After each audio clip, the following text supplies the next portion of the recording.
Assalamu alaikum wa rahmatullahi wa barakatuh, dear brothers and sisters, with the new podcast episode in this blessing month of Ramadan. May Allah accept from all of you. And our subject today will be about AI and the Muslim community. How we can educate ourselves, our family members, our brothers and sisters about this new technology, the benefits, and also the dangers, how we can manage it and maintain our relationship with this technology, because it's outside. It will come sooner or later to be part of our life. With this beautiful episode, allow me to welcome three of our youth community and leaders in our community in this field. Muhammad Jassim, Assalamu alaikum Muhammad. Yazan Addisi, Assalamu alaikum Yazan. And Umar Abu Zaid, Assalamu alaikum Ya Umar. So Allah yabarak fikum jami'an. May Allah bless all of you. You can inshallah take the lead with Umar. And our intention, brothers, in this episode, how to protect and educate our community about this new technology. And sometimes Yazan and Muhammad, technology is ahead of us. We are so behind. That's why I want to, from this episode, put the dots over the letters, inshallah. Inshallah. Yazan, can you tell us more about you and what you do? So, Assalamu alaikum. My name is Yazan Addisi. I'm a software security engineer. I've been in the tech space for about 7 years now. I started off in support networking and infrastructure and then slowly migrated into a software security space, and now slowly migrating into the AI space, which is inevitable for us all. So I'm happy to be here, and inshallah we'll have a good talk today. Muhammad Jassim, can you tell us more about you and what you do? Of course. Assalamu alaikum wa rahmatullahi wa barakatuh. My name is Muhammad Jassim. I'm a penetration tester at Microsoft. Always love breaking and hacking things, and especially with the rise of AI, it's interesting to engineer and break applications around it. So inshallah we'll be able to have an educational session and hopefully be information. I myself, my name is Ahmed Abu Zaid. As I said, I am a student currently majored in robotics and automation technology. Obviously, the space, will enter with AI soon, and AI will definitely be part of it. So this is also relative to what I'm learning.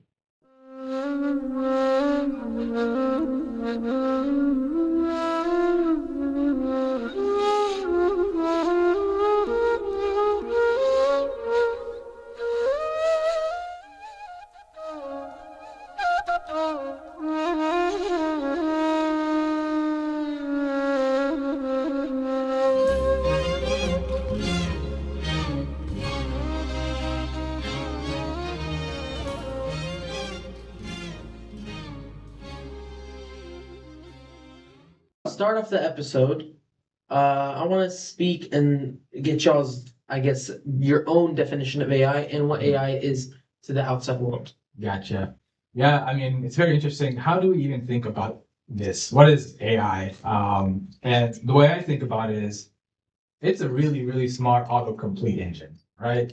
And I believe in 2017, Google researchers came out with this, what they call transformer architecture.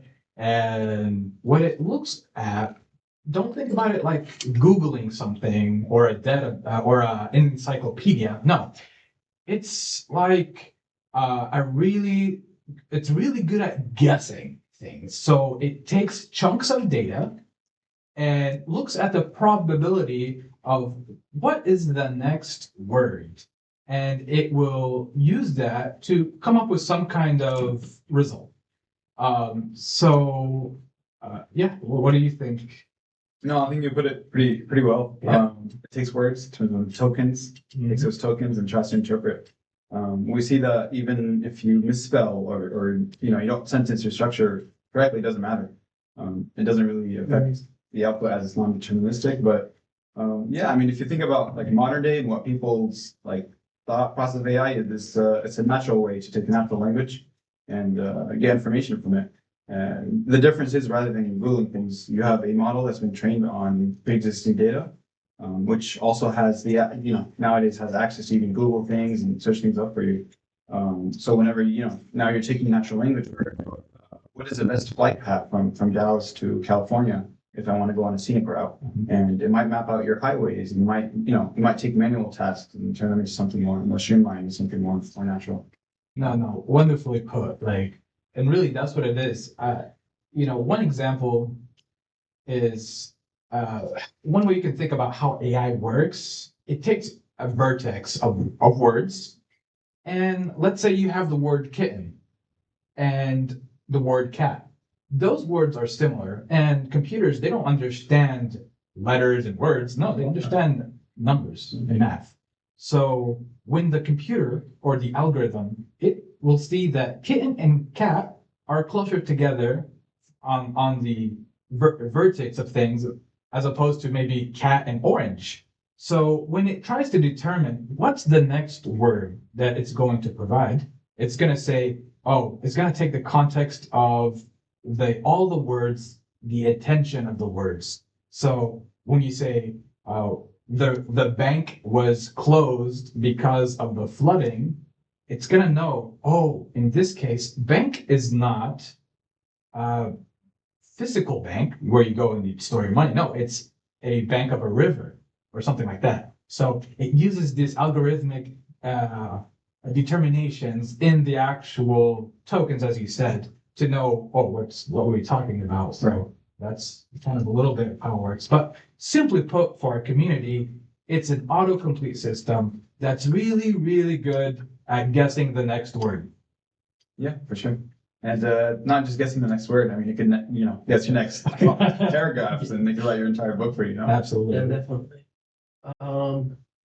Thank you for that. I definitely think that's a very well put definition. You went into depth, and we definitely understand it now.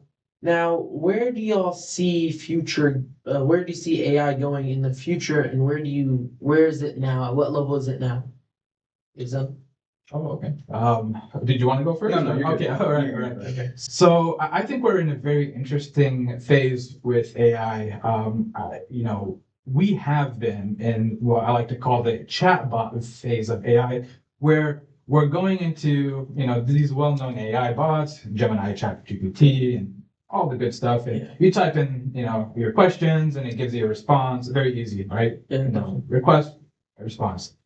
But we are now transitioning into agentic AI, where we can think about AI instead of being a friendly response. It's more of your personal assistant that exists within your computer or other software tools, where it lives with your work, and it remembers, in a sense, what you've been doing on your computer, your work, or whatever it may be, and it will use that context to continue to help complete your tasks. Not just give you a response via text, but also auto-complete tasks for you, like, I see that you wanted to play this game or do this job. Would you like me to change your configuration settings on your computer to complete this? And then you affirm that, and then it will go ahead and take care of those tasks for you automatically. So we're shifting into this agentic AI, where it's not a chatbot, but more of a personal assistant. And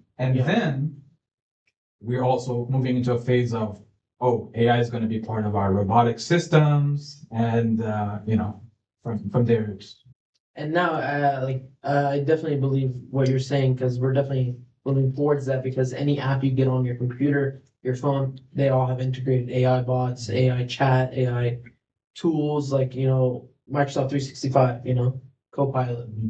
That's there. Like, it just everywhere AI is integrated in some way, in some fashion. For sure. And I think he hasn't covered the consumer aspect of it perfectly. But even it goes further, the consumer level to the commercial level. You look at restaurants. Restaurants would love to have an autonomous restaurant where you go to the drive-through, you talk to an AI model. Your drink is dispensed by AI, your burger's made by AI, your fries are fried by AI, and then it's all packaged up and given to you. So even like we're seeing Amazon warehouses where they want to start working 24/7 more, in more locations. So they want to use AI. For example, one thing that's currently in place is at fashion shops. There's been a lot of return fraud where consumers buy a piece of clothing and then they return it with one that's similar to get their money back, right? So that they keep the expensive item, but then they also return their unwanted item, right? So companies have been using AI to look at color gradients or the material or the way that the shirt or t-shirt, sweatshirt or whatever it was when it was sent out and when when it was returned. So it affects right now. It's AI. The stage we're at, it's affecting pretty much everyone. I mean, it's not just the little man anymore. It's big corporations that would love to use it for all sorts of things, from convenience to even surveillance. Yeah, and I think that's where the biggest push is, isn't it? Corporations, right? So, I mean, just like when the internet bubble is happening, same thing where I suppose in some sort of AI bubble, and I think where this is going is we have all these little tiny LLM AI companies here and there, and we're gonna end up with the winners, right? Right. So right now we have Bing and Google. They were the winners in a sense, right? And I think we're going to end up like that, where we're going to have a foundational a few options of these AIs, and then we'll go from there. But that's beautiful. Sure, definitely. So I would like to now go into what are the benefits and what are the positive possibilities to our community, to the future, humanity in general, Yeah. So practically, I mean, you have a personal assistant on you 24/7, right? And not only that, it has contextual thread memory, right? So you have a conversation with your AI agent, your chatbot, and it just knows what you were talking about and where you left off. As a practical example, we just had a tiny mini winter freeze, right? And I needed to take care of my irrigation system, and I am no irrigation expert. So I was like, how do I even do this? So I asked AI, and it told me, hey, look for this square box at the front of your home. I'm like, okay, found it. I opened the lid. And I'm like, oh, there's valves. I'm a tech guy. I don't know any of this stuff. So I took a picture of the valves, and I was like, which ones do what? And what do I do? And it said, oh, this is your main line, and this is the other lines, and explained, exactly which every valve did, and gave me steps what to do and what to shut and how to burp my sprinkler system, right? Just by providing it a picture and telling it my concern. So that's the benefits. Think about our students, our kids, right? You have one teacher for usually like 20, 30 kids, right? And the teacher is going to be hard for the teacher to remember the needs of every single child, where AI, every student has a computer nowadays, right? And it will remember all the needs of that child. Like, where that child is lacking and where the child is excelling, and then can create these unique templates for each child. Right. Yeah, I definitely think AI could help the education system. It could definitely, and it should be integrated into the classroom setting. It's not that it should. It's going to. Oh yeah, it's inevitable. Yes, it's inevitable. Yes. But I think it's a very positive step. Yes. And with the right safeguards, I believe we can negate the negative effects. Absolutely. Definitely, if it's researched and studied and tested definitely properly. So Muhammad, anything you can add that maybe didn't fully go into about the benefits and the possibilities that we have now and what could happen and how can AI help us with our community and humanity in general? No, for sure. I think he hasn't stated it perfectly. The only thing I would personally add is not that we should use them as any replacement for legal experts. Yes. But it's there if we just need to double check or a quick question, or for example, we have a legal document that we just can't get to a lawyer yet, and we just want to preliminarily understand it, right? Or again, not that we should be replacing, our CPAs, our lawyers, our doctors with AI, right? I don't advocate for that. But as a personal, me personally, I like to be informed about what's in front of me, right? Yeah. If I have a bill that I don't understand, I'd want someone to help me understand it. If there's a 30-page PDF and I don't know what I'm signing, right? I don't know what I'm getting into, and maybe I don't want to get a lawyer. I think running it through the LLM or the AI model would be better than, me reading it or not reading it, right? So it's benefits as a consumer level. It's really what you want it to do. Like Yazan said, when we're in this agentic stage, we're getting to a point where you could run it on your computer and you could have it do whatever you want it to do, right? It could text your family, it could text your friends, it could, it could reply to anything. It doesn't have to reply because then, I think the benefits, in my own personal opinion, benefits are benefits when they're ethical. If we're talking about things that get, into gray areas, then they're no longer benefits.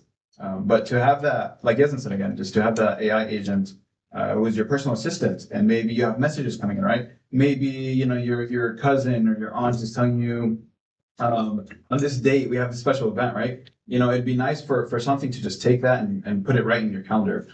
Me personally, I'm a very messy person, so if I integrated more to my calendar, if I built out my calendar more, I'd be able to remember events better or be, more organized, without maybe, while putting not half the effort, but putting, the full effort, but into something more productive. Yeah. You know what I've done?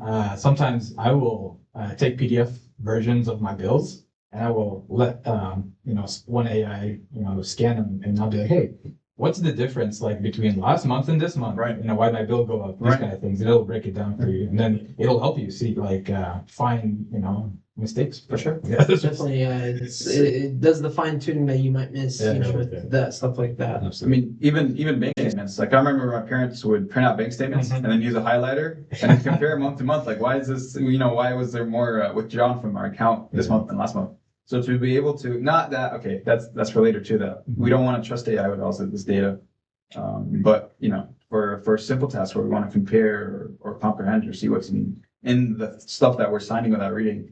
I think it's a good step forward. It's definitely a very, very good benefit and possibility. It adds, I guess, more value to your day or time because you can use that time for other things. You don't have like you said, 30-page PDF. Yeah. You don't want to go through that by yourself. Trust but verify. But definitely like use it, but know what it's getting out. It helps you with your productivity. It steers you in the right direction, and then you can quickly verify, it's actually correct, and then you go from there, right? So it's definitely double check. You always have to verify. All right, so obviously we're a little more tech savvy than others. Seeing that we have studying and we have these careers in technology. Let's give more examples for the normal people in our community that don't have that much experience with computers and technology, what they can use it to help them in their day-to-day lives. For sure. Absolutely. You can go ahead. Oh, okay. So think about this. You're a student and you have an upcoming test, right? And then the teacher provides you with a syllabus with the whatever is gonna be on that test, right?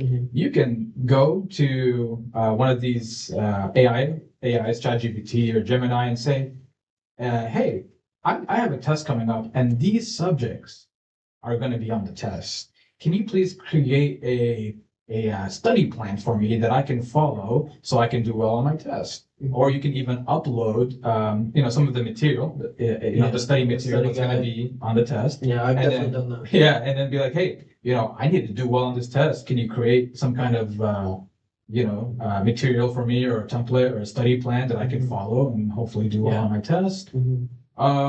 We have the proofreading option, like you have perhaps you need to send an email to a very important person or whichever it may be. You could say, I've curated this email. Does it sound right? Does it, what can I add? What should I remove? Simple things like that. What do you think? Yeah, I think an interesting one is translation. I think being able to translate things with context really helps. I remember using it with my family a few times where I wanted to translate the word, but Google Translate, it wasn't taking it with context, or it was giving me in Fusha, or I couldn't get it to the dialect that I want, right? So being able to just go to AI, tell it what I want, and then give it some context, and most of the time, it was able to give me exactly what I wanted to say, without words being lost in translation. Yeah, absolutely. I mean, another thing I can think about is you can, let's say you're let's say your English is not your best language. You speak Arabic and you get like an important looking letter in the mail. You can take a picture of that letter and be like, hey, Mr. or Mrs. AI, please, what is it saying here? And tell me in Arabic.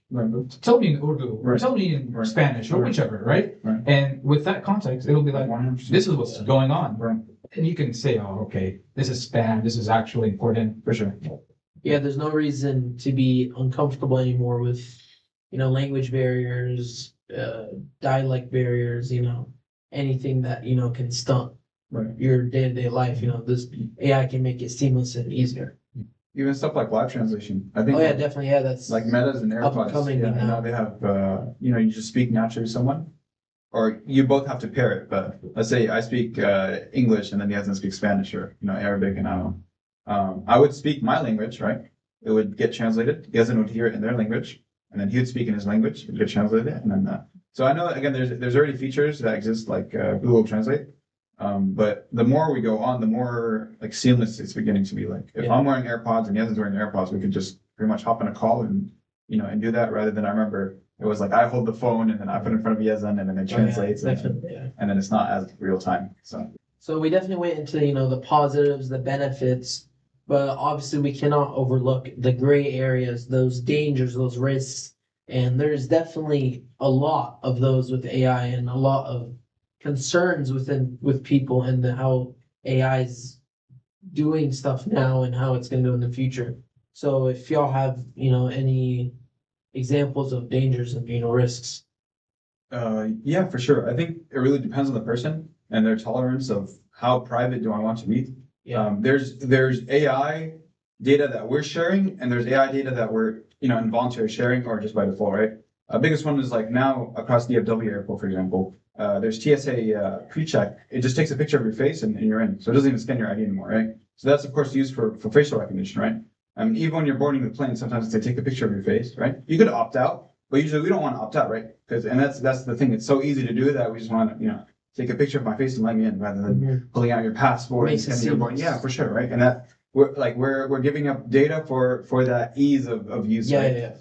You look at like flock security, where major companies around the US are setting them up in their parking lots and is scanning our card and our license plates. And these private non-government companies are able to see that we were at this place and then this place, right? And it is scary because there's people that say like our data has become more valuable than us, right? And like the amount of our patterns and the places that we visit. If we use like, for example, I think Walmart Pay, right? Or you're logged in, you use your Target barcode. When you buy your groceries, it's going to store everything you bought into your account, right? Which later it might suggest you ads based off what you like and what you don't like, right? I remember even without logging in, like there are some supermarket stores around the country that are scanning your face, and there's a few people that came out and have said like I didn't use any login when I checked out. Yet later that day, I got an email telling me to rate my grocery order, and so I didn't give you any information. How did you find me? How did you find my email? Why are you emailing me about my Walmart purchase? For as an example, first, without me doing anything, So that's involuntary, right? Like all those things that I listed, it's stuff that we're not opting into.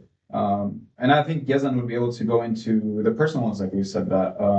For example, like okay, yes, we want to upload our bank statements, our legal information. But this is all data that we're giving it. So wonderfully said. And take all of this AI with a grain of salt. Just know that whenever you do provide AI or any LLM or chatbot any information about yourself, it's not just on your computer and running some kind. No, your data is being sent somewhere, and just know that with any technology there are potential flaws, right? Not only of how your data is being handled and where it's going, but also the content that you receive in return. So if there is something you absolutely do not feel comfortable with sharing, then you should think twice about just throwing anything. Even 3 times. 3 times. Definitely, Yeah, maybe even 4. Maybe. But, so really think about what are you sharing with the AI? What kind of data are you uploading with the AI? And are you really comfortable with, providing that information in the digital space?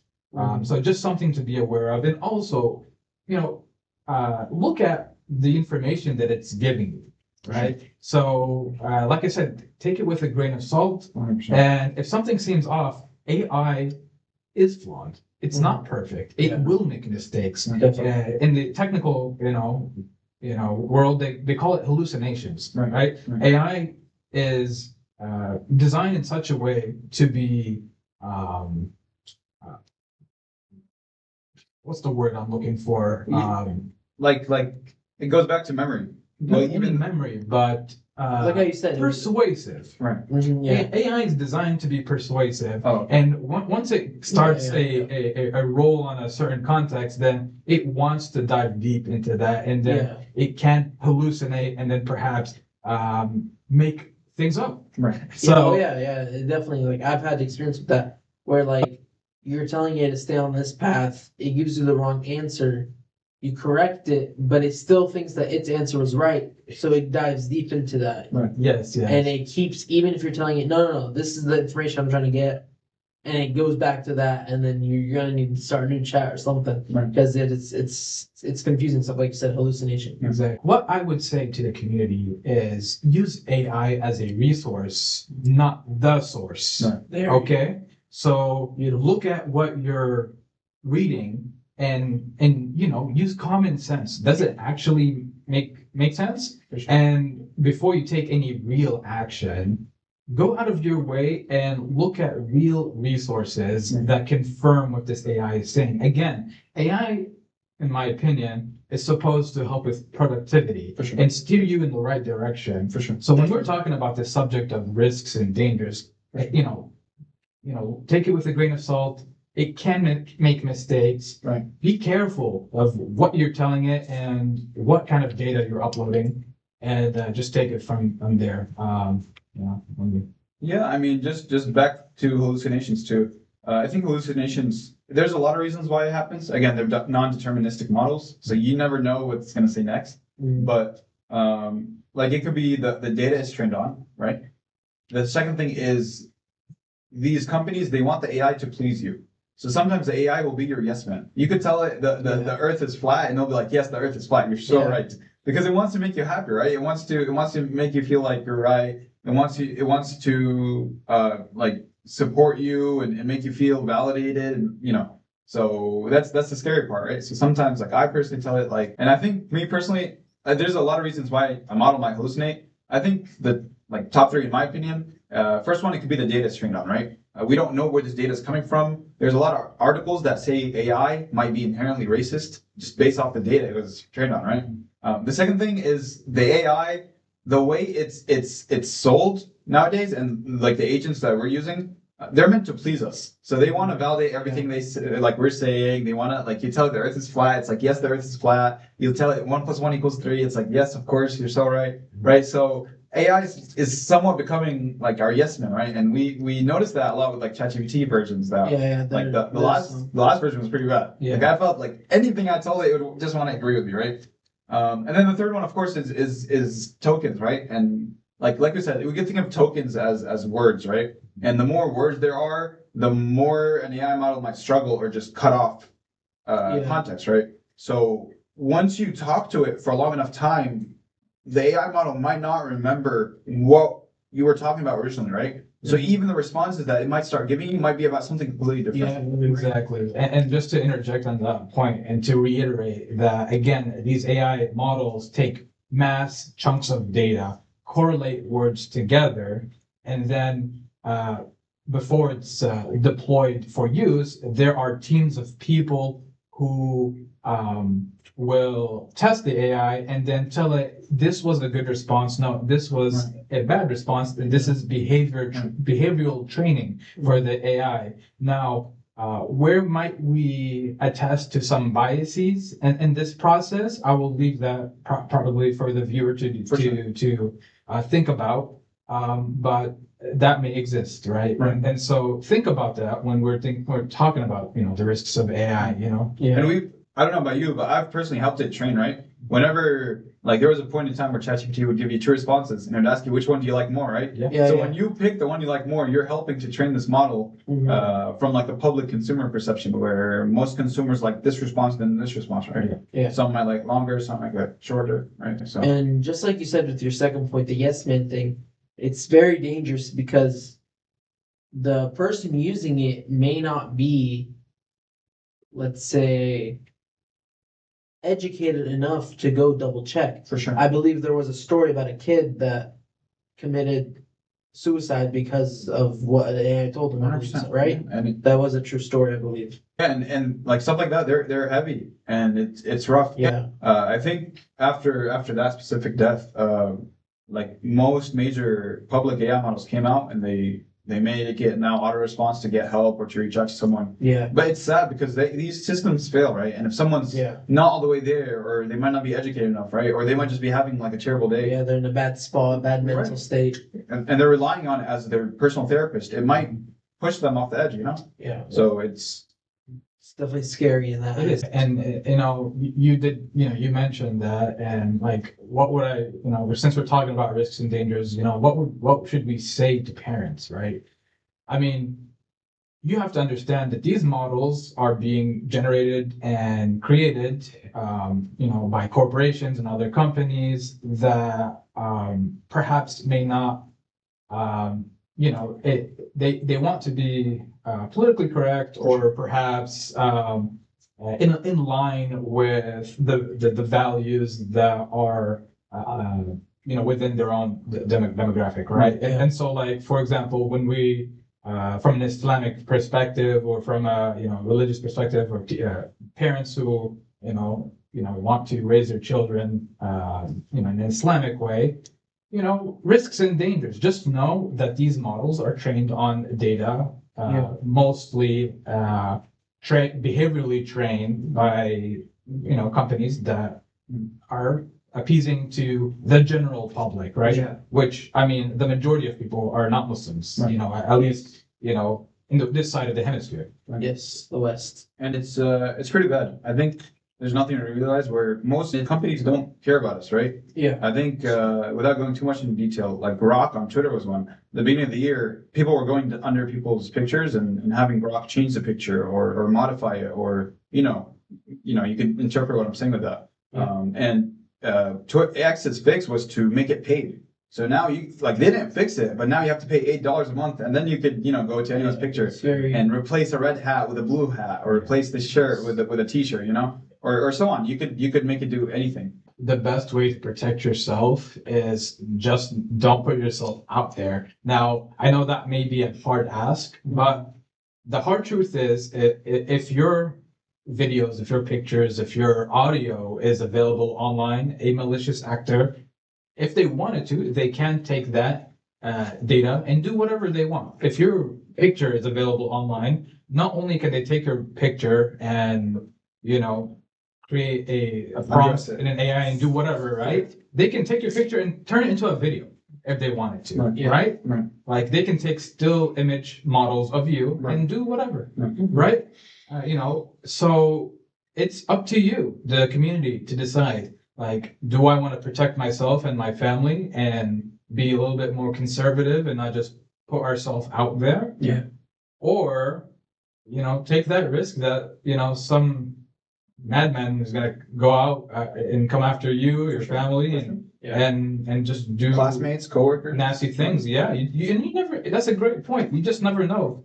You may think that you had an argument with someone at work and they hold a grudge against you, and 1 year later they still have it in their mind, and they're gonna come and be like, I don't really like this person. I'm gonna take their image and run it through some kind of AI and generate some kind of nasty Right. product of you, and then like mass deploy it on the internet. Yeah. I definitely think for protection, I know, like how you said, it may be hard for some people. Some people may like to have that profile of you, like, say Instagram pictures of, things that you've done. Or I think the best advice I could give is make those accounts private. If you still want to post, make those accounts private.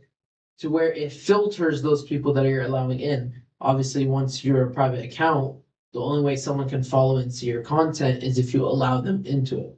Sure, that brings into another part that you don't really know everyone. You can't trust everyone. Maybe your best friend, will turn on you. But like that's just something you're gonna have to take, but you're also limiting yourself from the public eye. So definitely I would tell everyone, if you're posting your face, videos, and audio of you, I definitely would make those private because AI is upon us and it's something that you have to put a stop to, And can you explain what you mean by private? So obviously, Instagram, TikTok, TikTok, those are public profiles. Once you make it private means it's only for you, who you allow to follow you. So let's say you have some followers, 100 followers. Only those 100 people from those accounts that you allow to follow you will be able to see that content. And obviously, when you get a new follower, you'll get, Mr. Ben something came and followed you. So will you allow them, to let them follow you? And then if you allow them, look them and they can see your content now. Right. Obviously, that limits the risk of it being into the public eye. Thank you. Yeah. And yeah, I think what Omar's talking about is mitigating risk, and that's what we need to do, right? Private is a perfect first step, right? Rather than having your Definitely, yeah. profile public, setting it to private, setting it to friends only is good. Me personally, right? I think private is still risky if someone's account got hacked, if someone Definitely. close to you, right? But again, it's mitigating risk, right? So you need to be reasonable. There doesn't need to be like fear mongering. We don't need to be scared of it, right? But there are risks, there are dangers, right? Yes. And you need to be aware of those dangers so that then everyone, كل واحد وقناعته, right? Everyone in their own beliefs, right?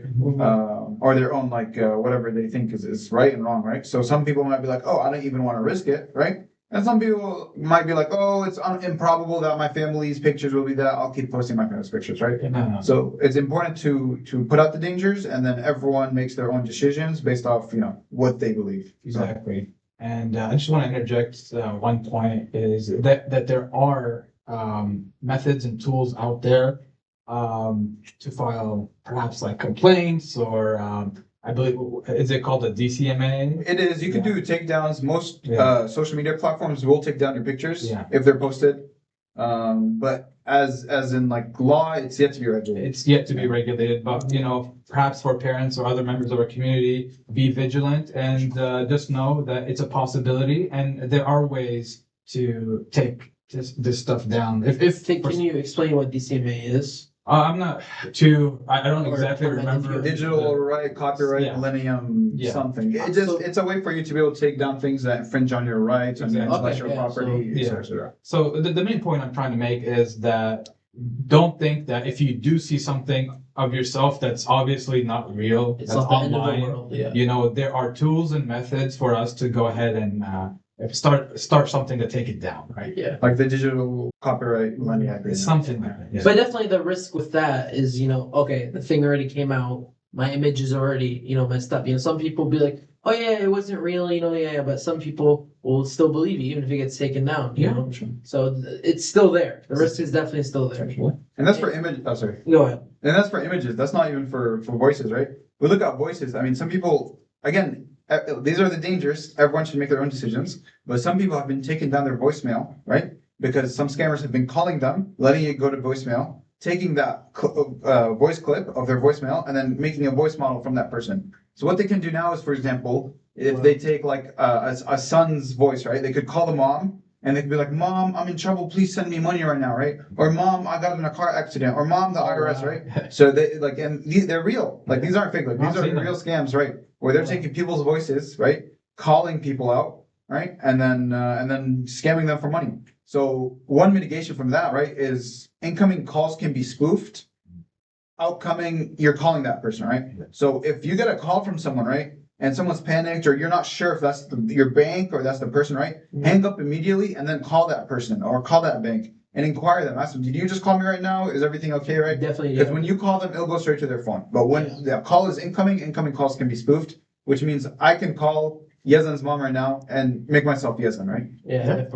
I like this strategic, Well, Muhammad. I actually don't. It's a well, good I advice did for not know our this. wives. Yeah. Our wives, our brothers in the community.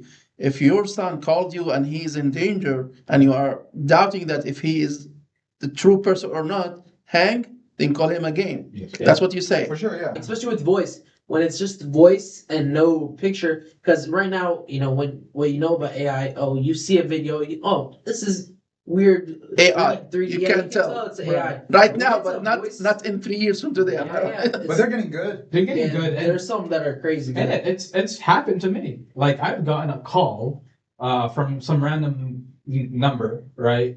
Saying that they were T-Mobile, right?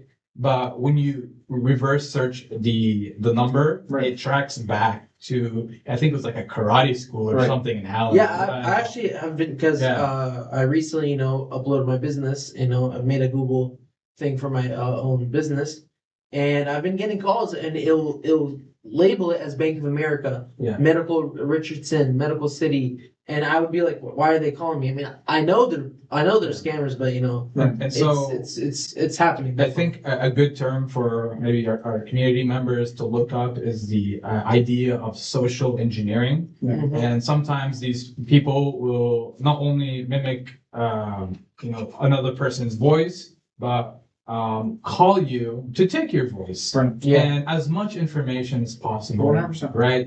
Even if it's the most minute details, if they can just affirm that your name or maybe the month you were born or anything, right? So you just know that who's calling you.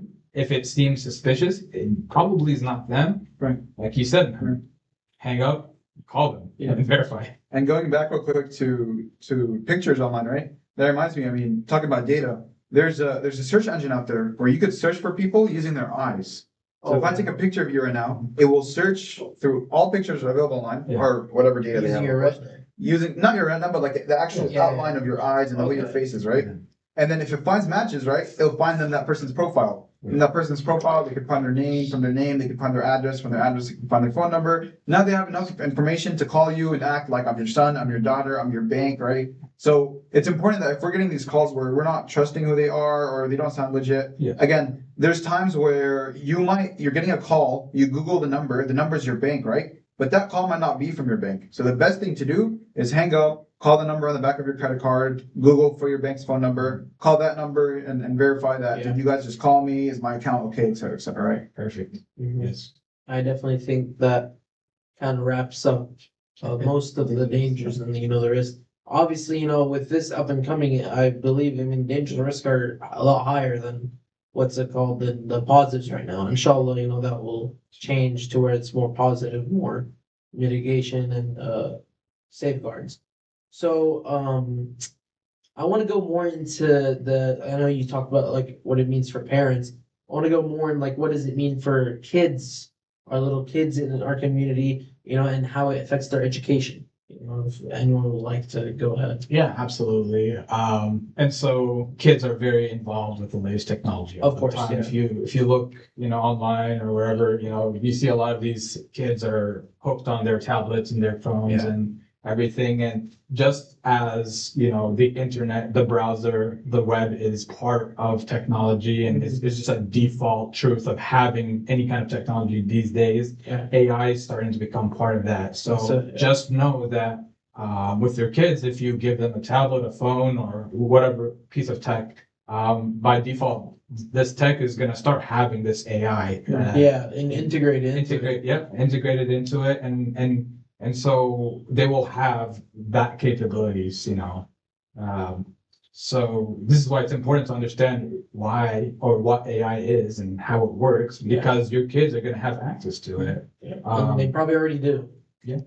They definitely do. If they have their own device, they definitely do. Yeah, and then you have to know. I don't have any kids, but just from maybe seeing my friends' kids or whatever, kids egg on other kids. Yeah, They're like, hey, I found this, chatgpt.com, and we could do whatever, and they'll spread that. Like wildfire. Definitely. So, yeah. Yeah, I think it's interesting, but I mean, honestly, for maybe low income families where they can't afford a tutor. AI can make a pretty good tutor. It might not even need a tutor your kids, right? If you don't want your kids talking to AI, you could talk to it, right? You could take whatever they study in school, right? Practice it with the AI, make sure you understand it, and then take that knowledge that you gained and teach your kid, right? Yeah. So yeah, there's definitely some positivities to it, but I think parents need to be checking their kids' devices, like a routine check. And a lot of kids, will take that as a attack to their privacy, but you need to label it like how we're labeling it to y'all right now. And it's a way to mitigate risk. Obviously, you don't have to be going through every single thing all the time, but maybe go through if they have ChatGPT downloaded, if they have Google Gemini, maybe go through that history. Sure, it may be they may think it's a privacy thing, but it's for the better good. Yeah, I mean, if you have kids, I'm gonna just say if you go through their stuff, if you have kids, check ChatGPT, check Gemini. On the left hand side, usually there's a navigation bar or a chat history bar. You could go through the chat history and see what your kids have been talking about. I mean, definitely when they're younger, you won't have any issues with that. Yeah. But obviously, kids, I was a teenager once, and still technically a teenager. We can get defensive sometimes with stuff like that. Yeah. But you have to label it, it's you trying to keep them safe.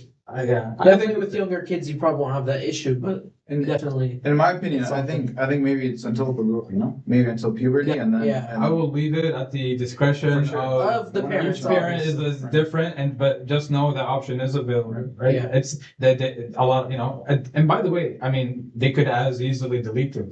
Yeah, of course, So, I mean, just like you said, awareness. Yeah. Just know that kids have access, right? But just like Muhammad said, and I think we've mentioned this before, you could be the one using the AI. I mean, I took calculus years and years and years ago. If I wanted to teach someone cal now, I'd go to ChatGPT and be like, can you create a template, to remind me of this and what's a good teaching path, for that. So Also, if you allow me to add something for this as a parents and also as an imam, I think you have to have open talking with your kids about 100%. the subject. Yeah, definitely. Let them be with you on the same page and tell them, Baba, this is an open market. Yeah. You will have bad and good stuff. Try not to be in the bad places with the bad people, with the bad stuff, because it will affect you and God is looking at you. 100%. Yeah, make the connection with God in the first stage of their mind before to be afraid from parents, Yeah. This will make God not happy from you, because you will end up regretting doing this. It will affect your faith, affect your mind, affect your memory. This is haram. Mention the word haram. Right. It's good to do tarbiyah without having a police officer in the house and go and double check. Totally. I don't have to go that deep if the trust is there. Right. And you can do it maybe once a month, once every 2 months, just to double check. That's my idea. That's why, in my opinion, I brought up Baloo, right? I think, again, it's my opinion. Some listeners might be, this guy's not a parent, he doesn't know what he's talking about, right? But as a person who was a teenager, I think it's so important to have the fear of Allah, like Imam Omar said, and it's important because it's we can attest to that, right? Our parents aren't always there with us, and we've faced decisions where we've had to choose right or wrong, right? Because our parents taught us right or wrong. Yeah. So I think again, in my own personal opinion, inshallah, when I have kids, I want them to have their own privacy, right? Yeah. But at the same time, it's if they need to know right from wrong, right? They need to get into an age where they can differentiate, and then they're responsible for their own decisions, right? Mhm. I'm still in charge of them, of course. I still have to know what's going on. It's under my roof, right? I need to make sure everything's good, right? But we could also again, this is very easy to say, but I feel like it's good. Again, sorry, it's like an unprofessional opinion, but I think it's good to have trust with your children. If you can ask your child, how are you using your phone and what's your phone usage, right? Some things might be private or shameful, or the kid or the teenager might not want to share. But if there's genuine trust instilled, and like Imam Omar said, they're not a police officer. You're our friend, you're our parent, you're someone we trust. You're the first person we want to head to when there's a problem. You know, we're going to be able to have these open, honest discussions without even, you know, like the kid might be able to keep their privacy if they're old enough, and at the same time, you know, the parent might be able to be assured that everything is okay. You know, And I definitely think at a younger age, you know, it's good to instill that, hey, it's okay if you do this thing that's wrong, but just come to me, don't hide it. right. And that way, like, let's say, like, back to the AI thing, let's say they used AI in a Yeah, bad if way. you have Like, the trust, yeah, if you build that if you trust, if you raise them to have the trust and to open talking come with you, to you. they will come to you. Right. But if they will be afraid, he will be mad, he Right. will punish, they will hide everything. So my advice to the parents, don't terrify your kids. Mhm. Try to be a friend of them. Yeah. Let them knock at the door. Hey, daddy, I am in trouble. Yeah. I did this mistake. I need your I guidance. saw this thing online. Yeah, I yeah. clicked on this online. Yeah, let them feel comfort and trust, Yeah.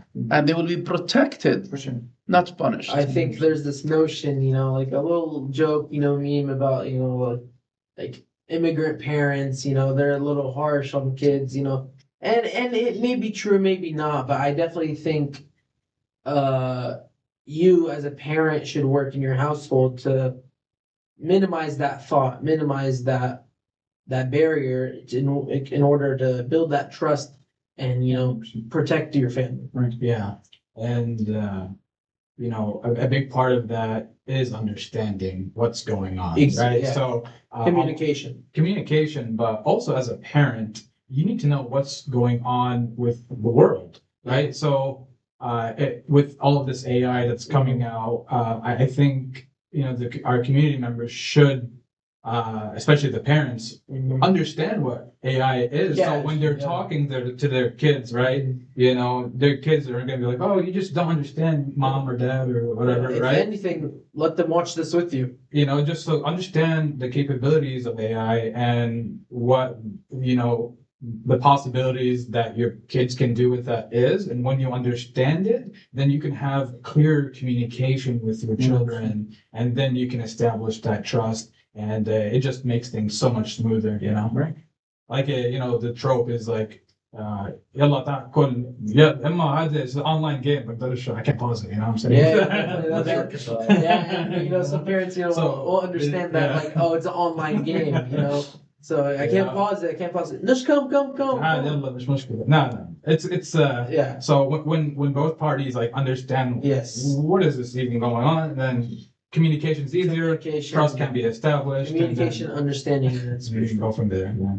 I think that's a very good summarization. Now I will sub in with Imam Abu Umar to talk more about the Islamic side of it.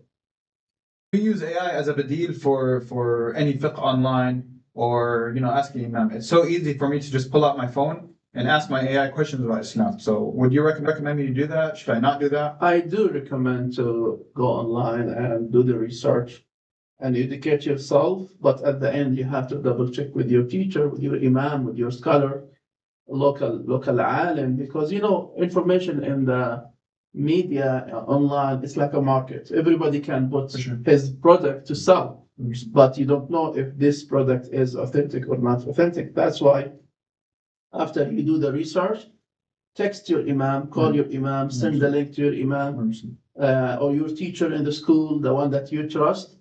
Hey, please, I need your help. Guide me for this. Is this right? Is this not right? Because, you know, we have a lot of school of thoughts. Right. We have a lot of fiqh. It's belonged to a certain area, a certain time in the history. Whatever is fit for Baghdad, maybe doesn't fit for Damascus or Texas here or India or China. That's why fiqh is not just math. Fiqh also is geography.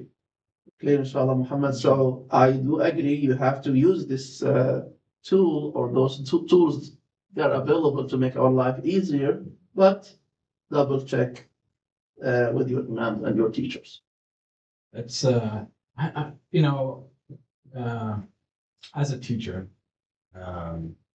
do you see yourself integrating any tools, maybe for school or using this AI as you know, helping students as part of the curriculum, or or do you see, or is this tool going to be? Yeah, why not? يزن حكمة ضالة المؤمن أن وجدنا فهو حق الناس بها.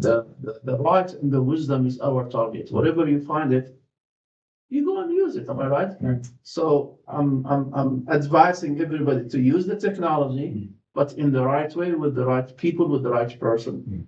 If I can shortcut things and make things faster, why not?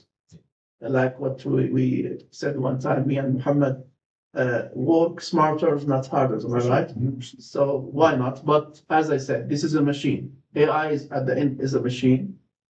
They don't know you. They don't know haram or halal. They don't know right or wrong. Whatever you feed the machine will bring it back to you. So yeah, you have to double check with your own teacher or your own parents sometimes, or your imam if you have connection with them.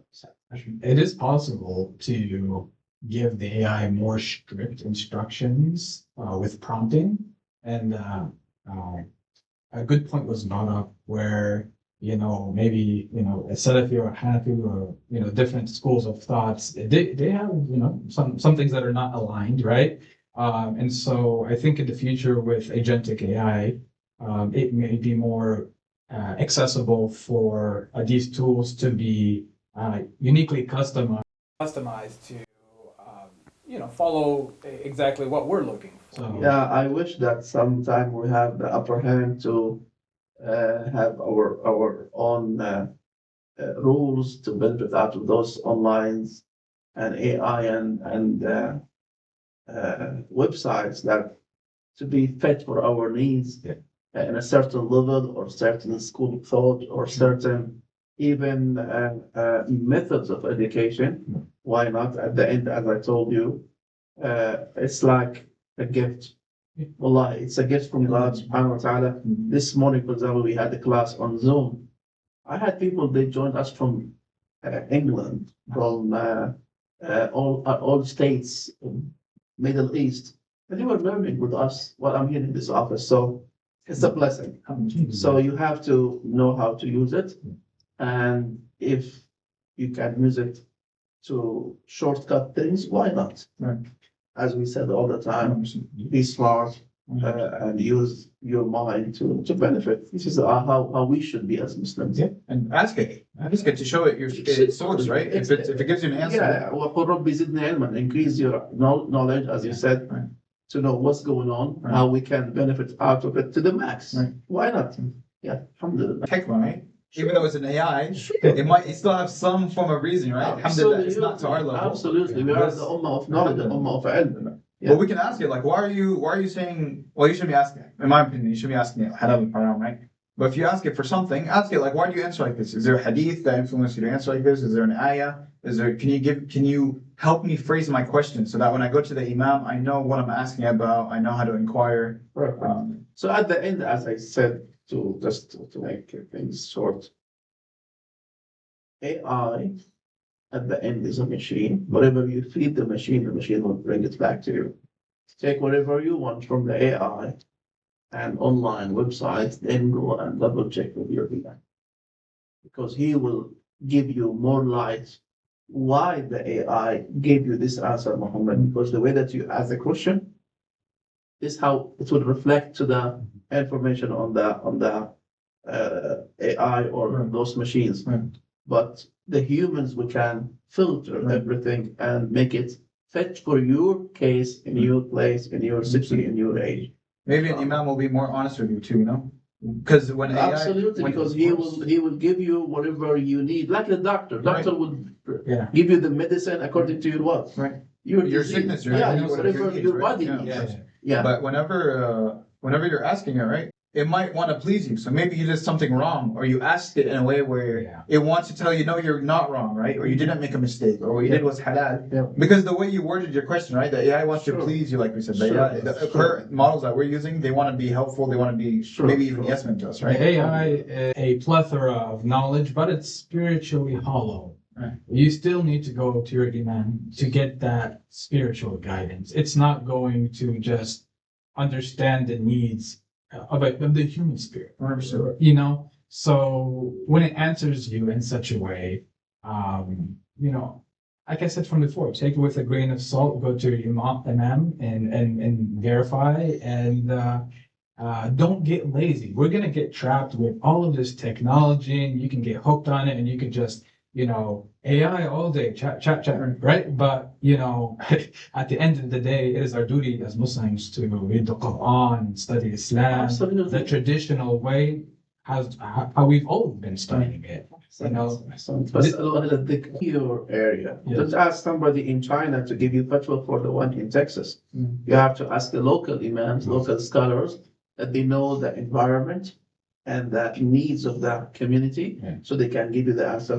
It's fit for you in this position. again, it's for productivity. Absolutely. When you are on top of your Islam, then you're gonna like you should have the common sense to understand what is right from wrong, and be smart enough to be like, this is obviously, you know, something's going on. I know where to check. I know the sources. I know the Quran, the Hadith.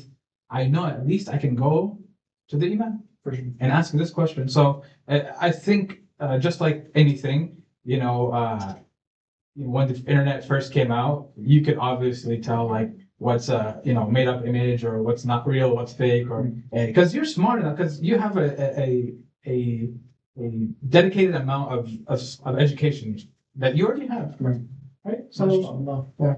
Jazakumullah khair. Why not? At the end of this episode, it's my pleasure to thank all of you. And blessed to be here. Muhammad Jassim, mashallah, from Iraq.